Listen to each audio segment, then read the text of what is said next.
I've been reminded this year about coming to the end of the school year. There's so many different forms of assessment. There's the assessment of a student's knowledge through a test, through a paper, through a project. So many ways we try to figure out how we're doing.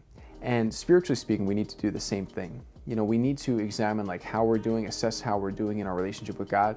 What are those places of growth in our lives? How is it that I'm being called to grow in this moment?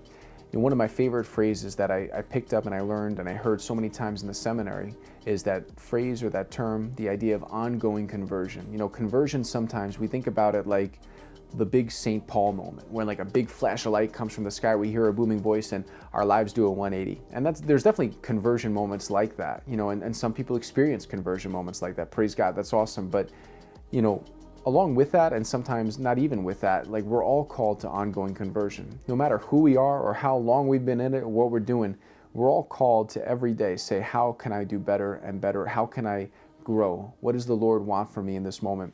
I love the idea that like the Navy SEALs have, no easy day but yesterday. You can't just rely on like past gains, just like going to the gym. You could have benched 300 pounds a year or two ago, but that doesn't entitle you to eat like a bag of potato chips on the couch and to sit back and drink a 6-pack of beer. It's not like what you did in the past is going to help you now stay in shape or whatever. Spiritually speaking, it's the same thing. We can't rely on past gains spiritually. And the moment we do is the moment we start to stagnate and die. That applies to the spiritual life as well, not just like the physical fitness world. So as we come to like the end of the school year, I've been reminded in so many ways, like, how is the Lord working in my life? Where do I need to grow? How have I slacked off? How have I not lived up to that kind of idea, spiritually speaking, that the only easy day was yesterday, but the Lord's calling me, today to follow him unreservedly. And I think that's something that's a lifetime's work. So if we feel like we haven't figured it all out, praise God.